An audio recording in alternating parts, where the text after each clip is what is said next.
Assalamualaikum warahmatullahi wabarakatuh. Selamat sore sahabat BMT Permata.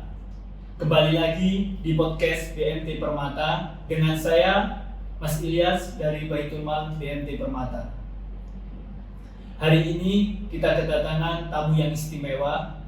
Beliau adalah relawan dari Indonesia, dari lembaga Al-Khair, yang dimana beliau merupakan relawan yang mengantarkan amanah dari warga Indonesia untuk rakyat Palestina dalam memberikan donasi kemanusiaan pada Palestina.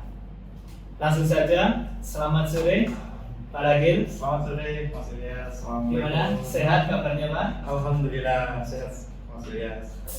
Selanjutnya mungkin bisa langsung Pak diperkenalkan personal dari Bapak Ragil dan juga sedikit profil dari Al-Khair.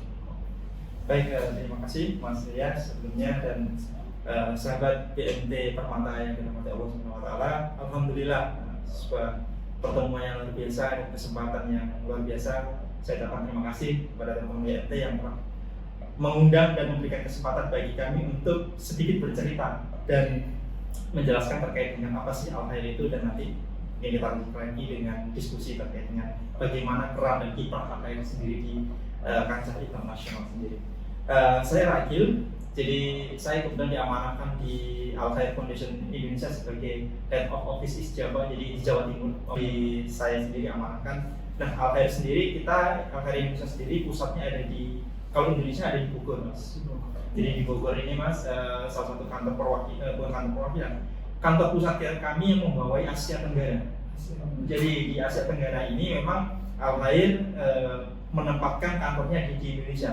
Nah, Al-Khair sendiri alhamdulillah sudah berdiri, Al-Khair Indonesia sendiri sudah sejak tahun 2015. Kalau Al-Khair Foundation sendiri sejak tahun 2005. Tapi kemudian melakukan ekspansi masuk ke Indonesia di tahun 2015, dan alhamdulillah hari ini amanah dan kepercayaan kepada masyarakat kepada Al-Khair sendiri alhamdulillah cukup luar biasa, dan kami mengapresiasi itu. Dan salah satu adalah BMT Permata juga menjadi salah satu mitra dan partner kami nanti dalam misi kemanusiaan di dunia, insya Allah.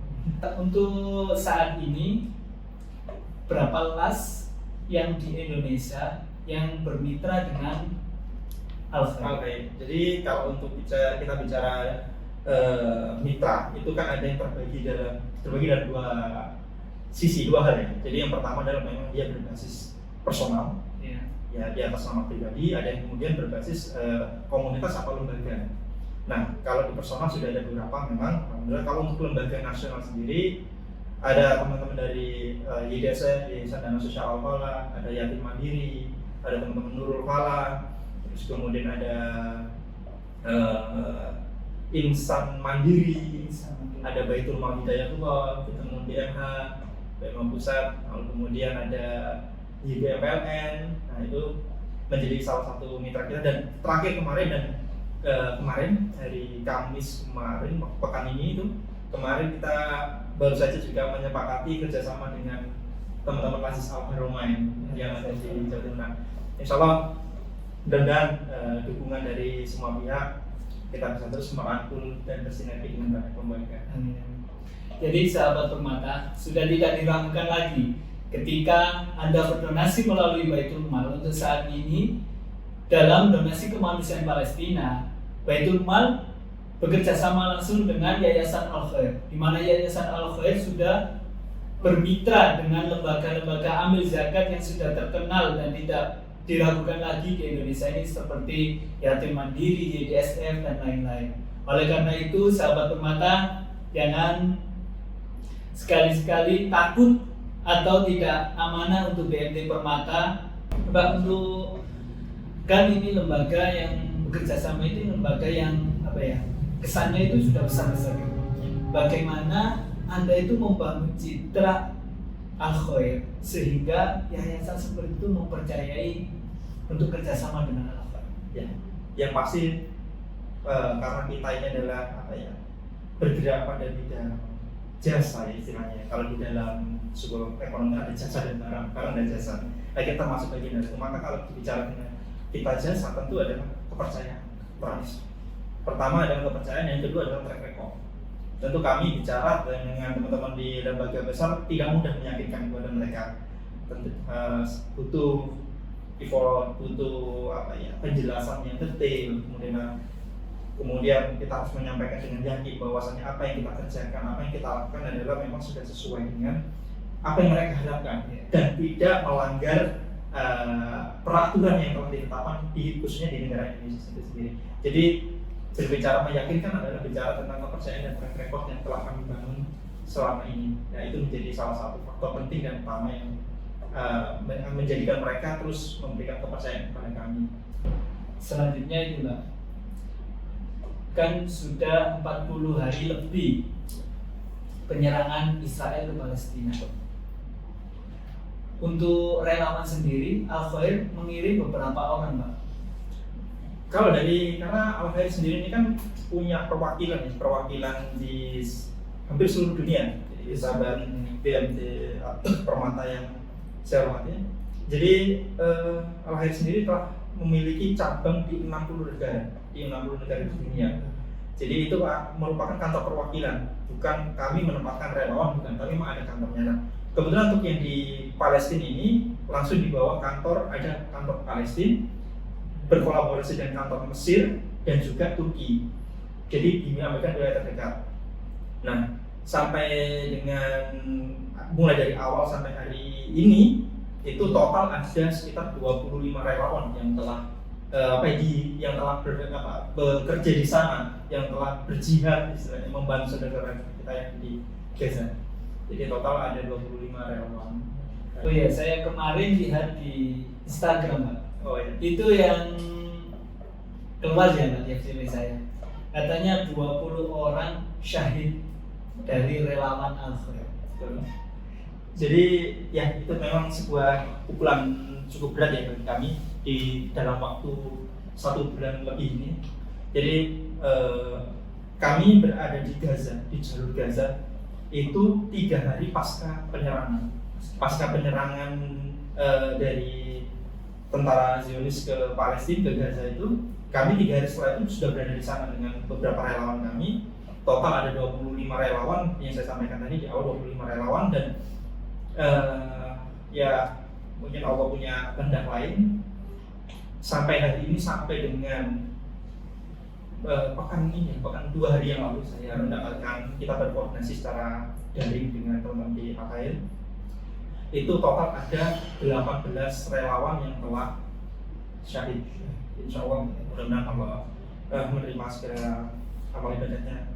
Amin. Dan yang di kami istilahnya mendapatkan informasi lagi itu kan ada total 3 atau 4 relawan yang sampai hari ini belum ditemukan kondisinya. Jadi kita belum tahu apakah wafatnya di mana, dan itu kita belum tahu. Dan juga karena memang ada beberapa wilayah yang kami tidak berani masuk, yang sangat-sangat riskan, sangat-sangat berisiko mungkin masuk. Tetapi 4 insya Allah 4 itu ada yang sampai hari ini masih belum diketahui dan belum ada informasi terkait kondisinya seperti apa. Kami sahabat BMT Permata yang banyak belasungkawa untuk seluruh relawan Al-Khair yang sudah syahid dan yang juga belum ditemukan. Semoga Allah menerima semua amalnya. Untuk saat ini Pak, bisa diterangkan sedikit bagaimana kondisi di Palestina? Jadi untuk sampai dengan hari ini update perkembangan, memang kondisi masih terus serangan itu hampir terjadi setiap harinya. Serangan terjadi setiap harinya. Lalu untuk hari ini sejak tanggal 23 kalau nggak salah, sejak tanggal 23 November ini ada 4 hari untuk gencatan senjata. Kemudian bantuan boleh masuk. Tetapi memang di sebelum ada gencatan itu memang bantuan boleh masuk, Mas. Dan sahabat BMT Permata boleh masuk, tetapi hanya dibatasi satu hari hanya 25 kontainer yang boleh masuk. Jadi kalau misalkan ada 50 kontainer yang antri untuk mendistribusikan bantuan, maka itu dibagi dengan 2 hari, maka dia harus masuk antrian, termasuk Al-Khair sendiri. Maka dari itu kami diatur rule-nya kemudian supaya bisa masuk. Nah, seperti itu kondisi untuk terkait dengan bantuan. Kalau terkait dengan kondisi yang ada di sana, seperti yang kita juga bisa ketahui dari media online ya, dari media sosial juga, bahwa rumah sakit Indonesia pun kan sudah berhenti beroperasi karena tidak adanya energi, entah itu listrik ataupun bahan bakar. Bahkan terakhir ini kan juga teman-teman di dapur umum kan sudah menggunakan kayu bakar untuk memasak. Jadi tidak ada lagi memang bahan bakar yang ada di sana. Nah, mudah-mudahan dengan adanya gencatan senjata selama 4 hari ini, kami dan seluruh relawan dan dari seluruh dunia mudah-mudahan bisa memaksimalkan momentum ini di 4 hari ini, bisa memasukkan seluruh bantuan yang khususnya menjadi yang paling urgent, khususnya untuk ya listrik itu untuk kebutuhan rumah sakit. Kasihan yang ini anak-anaknya yang memang mereka mentargetkan anak-anak yang menjadi target utama mereka. Kita bisa lihat dari sekolah PBB yang di Rudal, kemudian ketika ada anak-anak bermain ditembak, itu memang fakta yang terjadi hari ini. Gitu. Kalau melihat kondisi Palestina yang seperti ini, Pak, menurut Al-Khair sendiri dan Pak Ragil, bantuan apa yang kiranya itu sangat dibutuhkan untuk masyarakat Palestina? Ya, kalau untuk saat ini memang yang pertama, maka dari waktu mungkin sedikit flashback, jadi ketika relawan kami gugur satu persatu dalam tempo hampir setiap hari waktu itu, hampir setiap hari ketika mereka selalu mendistribusikan bantuan, bahkan sampai hari ini kami pun ada salah satu lembaga yang belum kami kirimkan laporannya karena kameramen kami tidak ditemukan sampai hari ini sebelum foto itu terupload di Google Drive. Jadi kami belum menerima laporan, tetapi laporan sudah terdistribusi, kameramen kami tidak ditemukan, belum temukan lagi. Nah, itu salah satu, dan kami harus melakukan pendistribusian ulang dan itu menjadi tanggung jawab kami karena sebagai komitmen kami kepada mitra. Nah, kalau dari sisi kebutuhan yang mendesak sampai hari ini tetap kita fokuskan di makanan siap saji, itu yang menjadi setiap hari dapur umum kami terus melakukan masak, entah itu nasi, roti dan lain-lain, itu menjadi salah satu kebutuhan. Kemudian sekarang yang dibutuhkan adalah salah satunya adalah genset untuk kebutuhan terutama untuk yang rumah sakit. Nah, nanti itu yang menjadi prioritas memang rumah sakit, genset itu. Kemudian ada lagi yang sekarang ini di Palestina, tidak di Palestina, di beberapa negara di Jazirah Arab yang di daerah Arab itu kan sudah mulai memasuki musim dingin. Ya, musim dingin. Hari ini kan mungkin belum mencapai puncaknya, tetapi di November ini sudah mulai masuk musim dingin dan saya tanya dan coba ke teman-teman yang ada di sana, itu sekarang suhunya sudah mencapai masih di angka 16-17 derajat lah untuk suhu normalnya. Tetapi itu mungkin bagi orang Surabaya atau sebuah Jakarta mungkin udah dingin banget gitu ya. Mungkin setara kalau misalkan kita ke Bromo atau apa gitu. Tapi nanti itu puncaknya akan diprediksi pada bulan Desember. Itu bisa sampai salju dan minus. Nah, kebutuhan mendesak yang hari ini yang kami persiapkan, betul-betul kami persiapkan di gudang di Rafah adalah winter aid, paket musim dingin. Winter aid itu paket musim dingin yang kita prioritaskan kembali lagi kepada anak-anak. Jadi satu paket nanti yang isinya jaket, shawl, topi, kaos kaki dan selimut. Jadi dalam satu paket itu nanti yang akan kita distribusikan. Itu yang menjadi persiapan kami dalam beberapa waktu ke depan untuk distribusikan. Untuk masuk ke Gaza lagi itu hari apa? Atau memanfaatkan 4 hari gencatan senjata ini? Betul. Jadi kalau dikatakan berapa hari, kami hampir setiap hari mengantrikan kontainer yang ada di kami. Total kami menyiapkan 5 kontainer yang harus setiap hari terisi dan itu harus masuk antrian. Dan terakhir kemarin kan update salah satu amanah dari teman-teman dari PLT Permata. Pekan ini saya kemarin dari hari Selasa itu dapat videonya udah dropping dari gudang ke kontainer hari Selasa kemarin, dan informasinya sebenarnya Rabu kemarin sudah bisa masuk antrian. Nah, kami prediksi kami Kamis masuk Gaza, hari ini bongkar, dan mudah-mudahan hari ini Jumat atau Sabtu sudah mulai distribusi, Mas. Jadi akan bongkar di Gaza, pecah lagi nanti, kemudian ini yang menjadi misalkan ini makanan, ini obat-obatan, ini yang lain, dan itu nanti akan dipecah di situ dan distribusikan di beberapa lokasi. Kan Israel itu menyerangnya kan hampir ke semua titik di Palestina. Terus untuk lokasi tersebut, apakah boleh disebutkan Pak untuk lokasi biasanya Al-Khair itu yang di titik mana? Kalau untuk titik berat distribusi tentu di camp pengungsian. Yang pertama ada di IDP camp Jabalia dan yang kedua di Khan Yunis. Jadi di 2 distrik itu memang jadi salah satu pusat pengungsian untuk di wilayah-wilayah yang sudah tidak bisa lagi dihuni dan sangat berbahaya.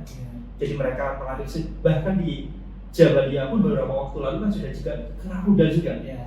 Padahal itu di IDP camp menjelaskan memang itu memang camp yang diperuntukkan untuk mereka penyintas dari mereka. Jadi memang kami kita saya baca berita di memang sebetulnya mereka secara perlahan mendorong warga itu ke pinggir supaya mensterilkan area ini, kemudian mereka dengan mudahnya mengambil alih. Itu kan strategi-strateginya mereka yang licik ya. Jadi memang tapi dengan cara yang keji. Nah di dua distrik itu yang menjadi prioritas kami, yang paling memungkinkan saat ini untuk kami distribusikan dengan pertimbangan lokasi, keamanan, dan juga jangkauan yang harus kami pertimbangkan. Di dua distrik itu insya Allah amanah dari sahabat BMT dan dari beberapa orang-orang baik yang ada di Indonesia, insya Allah akan kami distribusikan di sana. Untuk sahabat BMT Permata, minta doanya karena dari Pak Bagil tadi sudah dikabarkan kalau yang diamanatkan oleh sahabat-sahabat semua melalui Baitul Mal BMT Permata sekarang sudah proses menuju untuk dibagikan ke warga Palestina. Semoga relawan dari Al-Khair diberikan kesehatan dan diberikan rahmat dan kasih sayang Allah selalu biar bisa kembali ke keluarganya dan tidak ada apa-apa dari Palestina untuk menuju ke rumahnya kembali. Oke Pak, ketika kita mendengar bahwa relawan Al-Khair yang 20 itu sudah syahid, dimana apakah masih ada relawan Al-Khair yang tidak gentar untuk pergi ke Palestina kembali? Pasti ya, jadi memang instruksi dan arahan dari pusat, dari UI sendiri, dari bahkan CEO sendiri kan sampai hari ini masih berada di Rafah, langsung terjun ke Rafah, memastikan terdistribusi dengan baik, alurnya bagus, dan dia mengatakan bahwasanya apapun yang terjadi bantuan tidak boleh berhenti, apapun yang terjadi. Meskipun pada akhirnya konsekuensinya adalah mengalami perlambatan yang harusnya dikerjakan oleh 20 orang sekarang menjadi 5 orang, otomatis akan delay, akan lebih lama. Tetapi kami tidak boleh berhenti. Itu yang harus kami sampaikan kepada seluruh mitra waktu itu, dan sampai pun kami akhirnya menyampaikan mohon maaf jika nanti memang akan ada keterlambatan terkait dengan report karena kondisi yang sangat-sangat tidak bisa diprediksi di sana. Jadi untuk sahabat Permata, saya ucapkan maaf apabila kita dari pihak Baitul Mal BMT Permata dan juga Al-Khair belum bisa mengirimkan report atau dokumentasi tentang penyaluran di Palestina karena keadaan di sana juga Bapak tadi sangat tidak bisa diprediksi. Tadi menyampaikan permohonan maaf kepada seluruh orang baik, seluruh donatur dari BMT Permata. Tapi kami tetap akan berkomitmen untuk bisa secepat mungkin untuk memberikan laporan kepada sahabat semuanya agar ini menjadi bentuk transparansi kami, bentuk pertanggungjawaban kami Al-Khair kepada BMT Permata dan BMT Permata kepada seluruh donatur, seluruh orang baik yang telah berdonasi di BMT Permata. Insya Allah kami dari Al-Khair memastikan bahwasanya bantuan dari donasi dari Bapak Ibu telah kami terima dan telah kami proses untuk pendistribusiannya. Kami bisa memastikan itu, insya Allah seperti itu. Iya Pak, kan di Palestina ini keadaannya ini sudah sangat memprihatinkan bagi semua masyarakat Palestina yang ada di sana. Terus yang ingin kami ketahui bagaimana kondisi mata pencaharian di sana Pak, perekonomian di Palestina untuk saat ini. Ya, yang pasti perekonomian mati total. Itu yang pasti. Mati total untuk perekonomian karena sudah tidak ada lagi apa yang mereka mata pencaharian, sudah tidak ada lagi. Mungkin yang bertani pun sebagian besar lahan juga sudah habis, sudah hancur.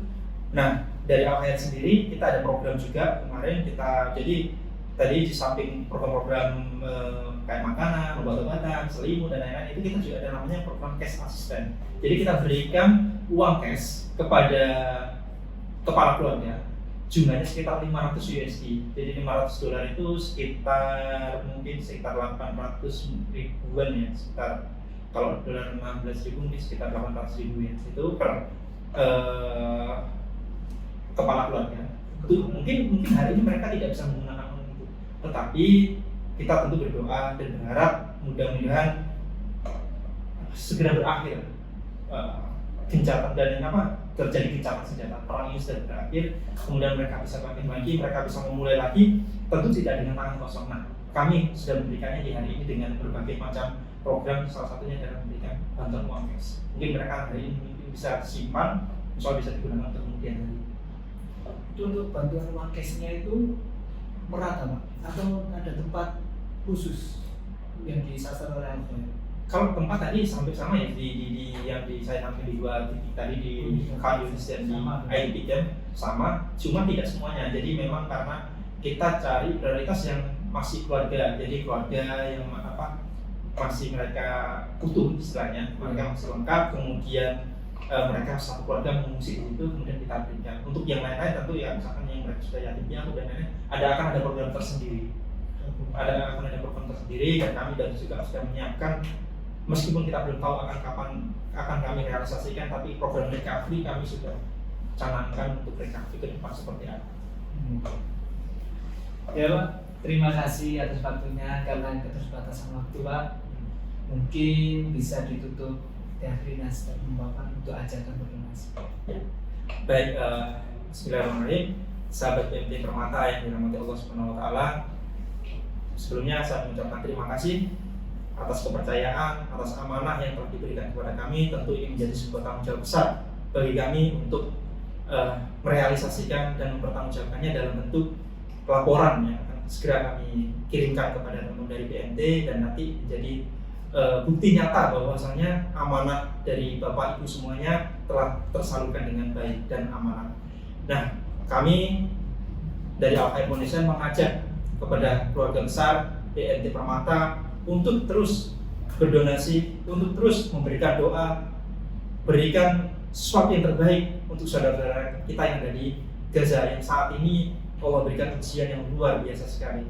Mudah-mudahan kita semuanya yang ada di sini mendapatkan perlindungan dari Allah, dilimpahkan rezekinya, sehingga nanti kita bisa membantu lebih banyak lagi saudara-saudara kita yang ada di Gaza. Insya Allah amanah Bapak Ibu semuanya melalui BNT Permata akan menjadi semangat bagi kami untuk terus membantu saudara-saudara kita yang ada di Gaza. Terima kasih. Oke, sahabat Permata yang belum berdonasi, untuk info lebih lanjut bisa hubungi nomor di bawah ini dan donasi di link di atas ini. Terima kasih Pak atas waktunya. Semoga Bapak selalu diberi kesehatan. Amin, amin. Oh, ya terakhir Pak, Bapak ini kan mau ke Palestina. Itu tanggal berapa Pak? Bukan pastinya Mas. Bukan Palestinanya. Belum. Jadi ini masih proses, insya Allah akan berangkat ke Mesir. Jadi seperti yang tadi sampaikan, kita mendapatkan giliran untuk tugas di sana karena tim harus terus rolling. Insya Allah ini adalah proses pengurusan visa. Mudah-mudahan dalam waktu dekat sudah bisa keluar visanya. Insya Allah kalau tidak ada kendala, mungkin di Desember nanti awal atau pertengahan saya akan menuju ke Rafah, dan insya Allah nanti akan membuat live report dari Rafah untuk sahabat BNT Permata. Oke, ditunggu sahabat Permata, dan pastinya juga doa terbaik dari sahabat BNT Permata semua untuk Pak Ragil dan relawan-relawan yang berjuang di Palestina untuk menyampaikan amanat warga Indonesia agar bisa terlaksana dan juga selalu diberi lindungan oleh Allah Subhanahu wa taala.